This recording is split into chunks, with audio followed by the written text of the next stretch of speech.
Hi, I'm Doug Oster from the Pittsburgh Post-Gazette. Welcome to Digging with Doug. And hey, does that plant look familiar? That's bindweed, and we were tearing it out of perennial beds last week. But here it's growing up this beautiful trellis. Today we're talking to author Nancy Gift, who has a different take on weeds. She's the author of A Weed by Any Other Name, and you'll be interested to hear what she has to say about weeds. Nancy, A Weed by Any Other Name. What inspired you to write the book? I have been watching lawn weeds in suburbia for a long time, and I remember my dad showing me the patch of violets that grew behind our hemlock tree in our front yard. It was a shady spot and the grass wasn't too happy there, and I remember sitting in the lawn and picking those violets.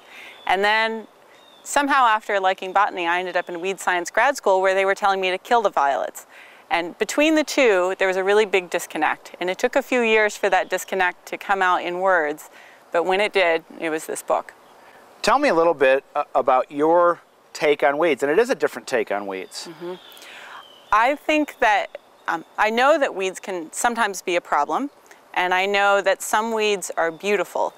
And I also have this take on weeds from grad school where the weeds in corn and soybean fields are a known economic problem. They can cause problems with the harvester, they can cause financial problems for the farmer, and yet, I look around me at the lawns in suburbia, and those weeds aren't really doing anybody any harm.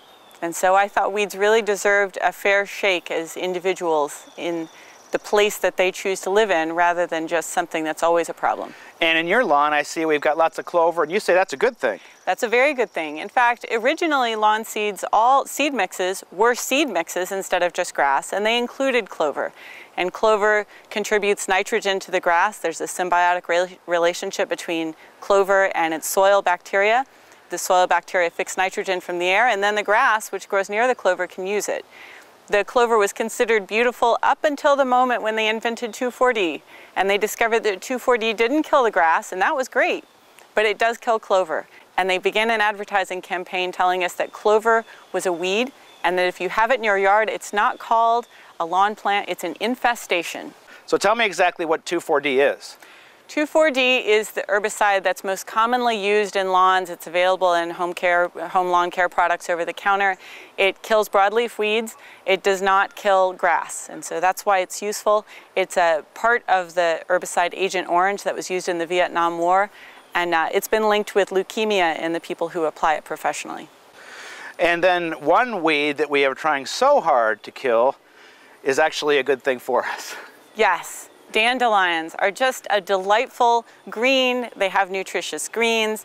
Their root can be used as a coffee substitute. Their flowers can make wine. If you think of the basic things you need in life, you need coffee, liquor, and greens. And really, dandelion provides it all. Tell me what you want people to get out of A Weed by Any Other Name. I'd like for people to start looking at the plants in their lawn as something that might be beautiful, might be interesting, or might be good for their kids. That each plant has potential in that place. Have we kind of been sold the thought that we don't need weeds?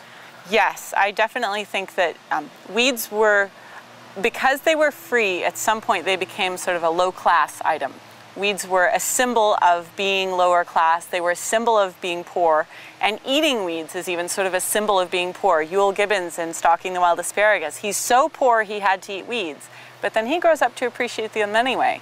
And I think there are a lot more people who could.